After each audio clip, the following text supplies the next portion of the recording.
And now, please welcome President and CEO of Marriott International, Anthony Capuano, in discussion with Skift Senior Hospitality Editor, Sean O'Neill.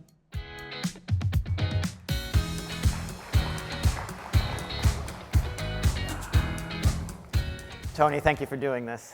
Thanks for having these chairs again. Just to keep you on your toes. Yeah, exactly. Skift Global Forum's theme this year is the potential of a great renewal in travel, or is there going to be a reckoning? And so we're asking executives just a couple of quick questions to get a sense about what has stayed the same since the changes from the pandemic that have stayed the same, and what has gone back to what's been before. So I'm wondering, are Marriott customers continuing to set aside a higher percentage of their disposable income on vacations than they were pre-pandemic? Yeah, I think thankfully we have such great credit card partners in JP Morgan Chase and American Express, and on the long list of benefits of those relationships, we get really rich real-time consumer spending data. And in a pre-pandemic world, you saw younger consumers shifting spending towards travel and experiences. The pandemic appears to have accelerated that trend across demographics. And so we continue to see that, and I think with increasing confidence, believe that to be a fairly permanent shift. Cool. I think the only thing we've seen, certainly in the US and in many other markets around the world, you've got this bifurcation of the consumer today. The lower income consumer is feeling some real stress from some of the economic, both micro and macro trends. But the high income consumer continues to prioritize travel and experiences. But even in that high end consumer, they're absolutely traveling, they're paying premium rates, they're booking luxury hotels. In Q2, we saw just a little bit of a pullback on ancillary spend, food and beverage, spa. It was still ahead year over year, but not quite as much as we had anticipated. And so we'll watch that over the next couple quarters to see if it was a blip or if they're being a little more judicious in their spending when they're on the road. Cool. That seems like Marriott's portfolio is a little bit insulated because you're catering more to the upper half of that split, if there is a split emerging. We are, although, just in the last 12 months, we've announced our entry into the mid-scale tier in many markets around the world. And I think that opens the aperture in terms of driving the growth of our loyalty platform, and I think offers an affordable alternative for that lower income consumer that's a little more budget constrained, but is still prioritizing travel. Cool. And coming out of the pandemic, you talked a bit about blended trip purpose. You saw certain booking patterns on certain nights of the week. Are you continuing to see sort of business plus leisure above 2019 levels? Yeah, we are. And it's, I've said a few times, to me, it's great for our business. The only downside, if there is one, it won't allow us to report as precisely as we have historically, that we're 32.3% business transient. Because unless you're a special corporate customer, we're not interrogating you at the desk. So if you check in for 4 nights, you may be 2 nights of business and 2 nights of leisure. But we continue to see strength in shoulder day of the week, which would suggest both that business transient customer and the group meeting attendee is tacking on a couple days pre and or post. Cool. So if anyone has any questions for Tony, put them in the app and we'll get to them at the end.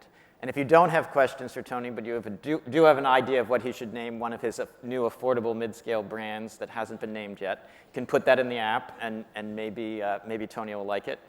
I'd like to move big picture a little bit. When I think about Marriott 10 years ago, it was just a hotel company, and that was what you did, and it was a certain range. And your loyalty program was. It was a bit of a sideshow for road warriors compared to today. Now, Marriott Bonvoy is like a central engine of growth. And you leading up global development and now as CEO, M&A has been an important part of Marriott's game plan. And so you have this scale has enabled you to branch into other products. So you have luxury yachts and you have vacation rentals. So what might other new products be that you might add? Is there any, as you've traveled around the world, is there anything? Yeah, I think we were talking in the green room. I did a tour of a number of our properties across East Africa over the summer and had the chance to visit our first tented lodge on the Masai Mara in Kenya. And I think that's a real opportunity for us. We're active in discussions on a few dozen of those types of projects. But what would that be branded under? The first one is JW. Okay. We've signed a couple other JW as well as Ritz-Carlton branded lodges as well. But I think back to when I ran my old job, I would often get questions about our development strategy. And in some ways, I thought it was the easiest question to answer because my response was always, we want to do everything we can strategically to keep our customers and our members within the Marriott ecosystem. So how do you do that? You make sure you have the right product everywhere they want to go for every trip purpose. And I think that fundamental philosophy has guided a lot of our thoughts about growth. You talked about M&A, which has certainly been an important part of the company's growth story for the last decade or two. But I'd like to think we've done a good job striking the right balance between organically developed platforms and M&A. Thank goodness we had the appetite for M&A. It's added iconic brands from Residence Inn to Ritz-Carlton. But I'm equally pleased with the results we've had with some of the platforms we've developed organically, like Moxie and Autograph, for instance. Okay. So some of the other competitors and players in the market, sometimes they prefer to do their brands organically, and you feel you have the strength of being able to have to do both. Both, right.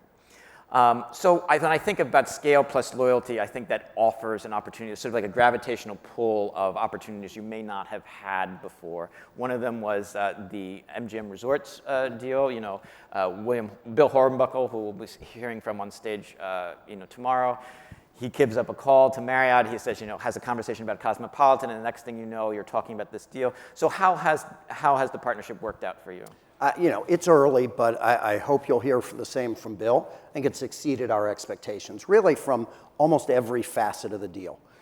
Number one, I think that we had a sense there was great cultural compatibility between the two companies, and it's even better than we had anticipated.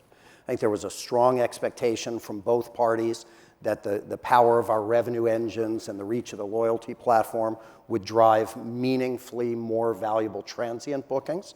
And if you listen to Bill on their call, that seems to be the case. I think the pleasant surprise from MGM's perspective has been the power of our group sales network. And we had Cosmopolitan, obviously, which is a terrific hotel. But when you think about how we and all the big brand companies sell group, you're selling multi-year rotations. And a majority of those groups have Las Vegas as a destination in the rotation.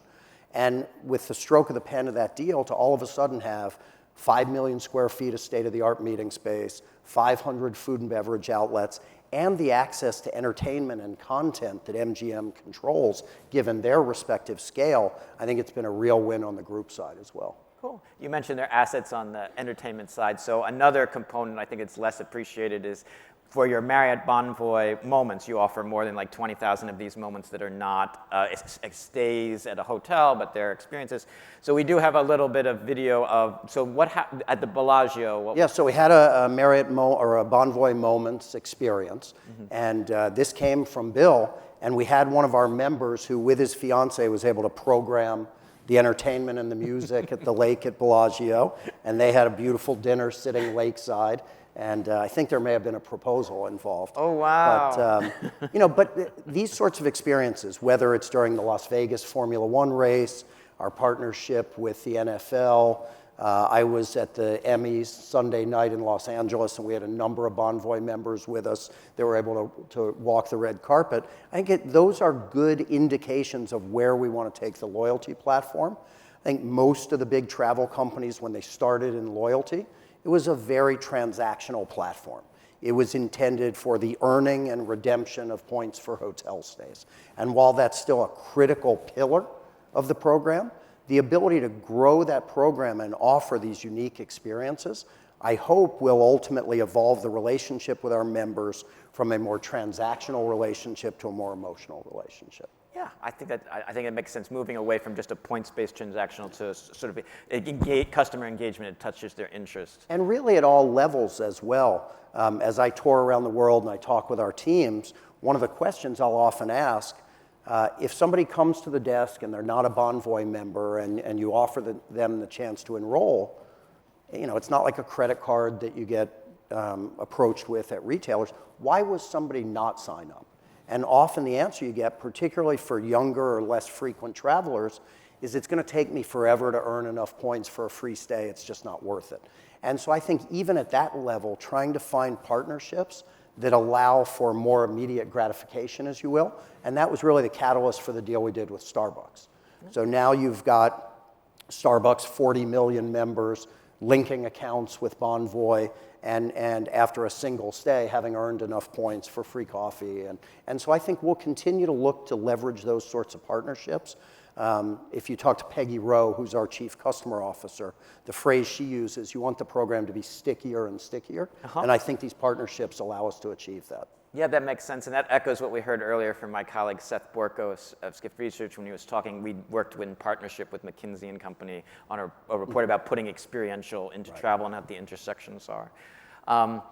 So mentioning loyalty and then scale, I mean, I think you've changed sort of the game. Marriott has set an example that all the other hotel groups have now sort of like cottoned onto about the power of loyalty. You have the largest 210 million Bonvoy members. It's almost less of a loyalty program and more like a small country. But I think it's interesting that scale plus loyalty is giving you opportunities for like getting business development deals. So in luxury, so let's talk about in luxury, what are you feeling good about the development? You're at about 520 properties now, and how actually over 600. Over 600 and now. About another 250 in the pipeline. Okay. And loyalty there are so many facets to the importance of luxury within the Marriott ecosystem. I think number one, just from a pure economic lens, it punches way above its weight. Our luxury portfolio represents about 10% of our global room inventory, but generates about 20% of our RevPAR-related fees. So it's a powerful economic driver. Beyond that, when we talk to our guests, when we talk to our members, in many ways, the breadth and the quality of that luxury portfolio is the payoff for that loyalty.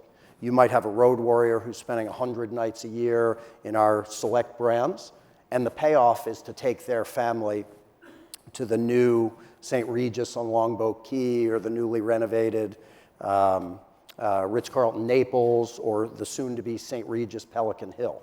And then I think the third facet is that luxury consumer is so focused on travel and experiences. Luxury is a great platform to start to develop these brand extensions. You mentioned Ritz-Carlton Yacht. The first yacht's been in the water for 2 years. The newest ship, Ilma, just launched on its maiden voyage in Europe. And some of the early statistics, again, it's 2 years, so I don't know if it's a trend. I think we have some video of the Ilma. We can maybe run that. Sorry. But it's, you look at it, the average age of our passengers is about 10 years younger than the cruise industry at large.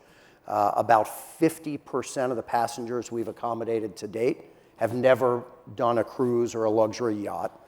And back to loyalty, 75% of those that have booked are Bonvoy members. And so again, luxury, that's one of the really intriguing facets, is the ability to do these extensions. And so, but I would highlight out there with all of those statistics that what was sort of a misnomer for me in the classic luxury hotel section, it's less than 10% of booked room nights are loyalty redemptions. You really, your luxury hotels are bringing in business from pure luxury consumers. Yeah. We are, and as I'm sure most of the folks in the room experienced, particularly as the pandemic started to ramp up, pricing power was one of the really compelling attributes of the recovery, and that pricing power was particularly strong in the upper upscale and luxury tiers. Right now, you and other hotel groups have really maintained pricing power, and in the luxury segment, occupancies, if you look at STR for across the sector, occupancies are below where they were like in 2019. If that is going to be sort of like the ongoing strategy, do you expect like luxury hotels to sort of get smaller? Because it doesn't make as much sense to... Yeah, I think it depends on the brand. I mean, Ritz-Carltons tend to be a little higher key count. They tend to lean a little more heavily on the group segment. A brand like St. Regis or Bulgari tends to be a little more transient focused. So it'll depend on the brand. Okay. But to me, what's encouraging, I mean, you talk about the occupancy trends, but you look at our Q1 and Q2 statistics, with the exception of Greater China in Q2, every geography that we operate in saw strong RevPAR growth, and that RevPAR growth was a good and healthy mix of both occupancy and rate growth. And we saw RevPAR growth in every segment, We saw, group continues to be kind of the bright shining star. We saw 10% RevPAR growth in group. Lots of folks had forecasted the dismal end of business transient travel. Maybe it's been the tortoise and hare, but steady improvement. Small and medium-sized business demand recovered several years ago. The big multinationals are moving, but we saw 4% RevPAR growth in business transient. And even in leisure, which led the recovery and has seen 40% growth in RevPAR since 19, we still saw an incremental 2% RevPAR growth in leisure. And so the continued strong RevPAR growth trends and the mixture of that growth coming from both occupancy and rate, I think is really encouraging. That is really encouraging about the resilience. So you're doing a major tech overhaul, 3 core systems. On the particular issue of being able to get better at selling more than just a hotel room, what makes you optimistic? Yeah, I think, as you mentioned, we're replatforming our central reservation system, our property management system, and our loyalty platform. And on central res, you think about the long list of products and services that we want to make available to our guests. Of course, rooms, but food and beverage, spa, residential in some cases, experiences. All of those things on today's platform require a bit of searching to find. And the travel consumer has become so much more sophisticated. Our friends at Amazon have done a terrific job training them, and they are accustomed to going to a shopping site, selecting from multiple categories and dropping them in a single basket. And this new reservations platform will allow the consumer to do exactly that. So many of the observations folks have had about the positive impact of this technology overhaul has focused on margin enhancement. And to be sure, there will be margin enhancement. But I think there's not enough conversation about the revenue upside that exists from, in a seamless way, being able to showcase and merchandise all of the products and services we make available. Cool. We have an audience question. Marriott has a target to be net zero by 2050. How close are you to getting there? Well, we're about where I would expect to be 26 years out, I think. But we have made reached some significant milestones, not the least of which was having our science-based targets approved by the SBTi, which I think was a really important threshold measure. And now we get to the hard work. Again, we have 9,000 hotels in the portfolio. We own 20. I'd be happy to sell all of you those 20 if you'd like. So we do have an asset-light model. And because of that model, this involves bringing our partners along on this journey. The good news is every constituent that we serve, our associates demand a focus on climate. Our owner community demands a focus on climate, and our customers. 15 years ago, there might have been a handful of group customers that would want some information on our progress as part of the booking process. Today, there's a handful that don't insist, not only on seeing our goals, but on seeing tangible progress against those goals. I think it's got to be motivating when the associates are actually invested. Yeah. I have a question about your recent deal with Sonder. Yeah. So when I've talked to some people, and I think maybe in the audience they might be in 2 camps, people who are really into hotel development, several of them have said to me, it's like a genius level deal, like they're getting this franchise and they're only paying like about $2,000 a key or something, and which means it's very affordable, and Sonder has a footprint that gives them really great locations. But then there's another group of people who look at Sonder and they've left them on the side of the road for dead because they had trouble putting together a quarterly income statement. I think Francis as a CEO is sort of like a generational leader, but the company has had some struggles. How should we think about the Sonder deal? Yeah, to me, I think both of those perspectives have some merit. We did lots of diligence, not just about the space and the customer segment that really gravitates towards that sort of product, but about the financial health. And as I'm sure you read in the press, there was lots of financial engineering that moved in parallel to our transaction that gave us confidence about the financial viability of Sonder. I really think about it as just the next step in what has been a pretty remarkable story in Marriott's history in the extended stay space, dating back to our acquisition of Residence Inn decades ago. We've developed that expertise. We've expanded that expertise across multiple price points, multiple products, multiple length of stay. And I think this is part of that natural evolution. Cool. I have a personal question. I've always been curious. So when your parents like travel around and they go to a Marriott hotel, do they ever go to the front desk and sort of say like, you know, Tony's our son, can we get a little something special? I hope not. You know, but I'm named after my father. And so years ago, my daughter had an internship in New Orleans. And so we took my parents down to visit for a few days. And we stayed at the Ritz-Carlton right there on Canal Street. And my parents arrived a day early. And so when we arrived, we went into the club lounge.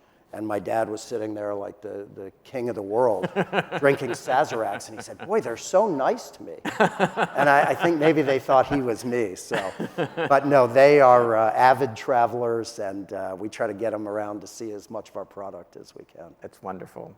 We have an audience question. What is the largest untapped opportunity for Bonvoy to drive growth? That's a good question. I think it's just recognizing that it is our umbrella brand. We've got a portfolio of more than 30 brands, and Bonvoy is this really powerful platform that allows us to expose travelers who are at a wide variety of the stages of their traveling lives to help them understand the breadth of the portfolio. And so enrollments is, of course, critically important. Getting those members active and getting that second and third and fourth stay, I think, is a huge opportunity. But really, it's driving Bonvoy penetration. In the second quarter earnings call, we talked about the fact that both globally and in the US, our biggest market, we reached all-time high levels of penetration. We're now 65% globally and 71% in the US. And I had an analyst ask me once, what's your target? I said, why would I put a cap on it? Right? It's such a powerful driver. I was in South Korea a few months back, and I visited maybe the most beautiful JW Marriott I've ever seen. It's a resort on Jeju Island. And as I was preparing for the visit, I was looking at the operating statistics of the hotel, and everything was off the chart except Bonvoy enrollments. And so I went to the general manager and I said, the hotel's doing fabulous, but is there some impediment to driving enrollment volume? And he got a big smile on his face. He said, we're trying, but we're running a 97% Bonvoy penetration. So virtually everyone that shows up at the hotel is already a member. And you know, in some ways, that should be our aspiration. Cool. Well, Tony, I learned a lot from this. Thank you so much My for the pleasure. conversation. Thanks for having us.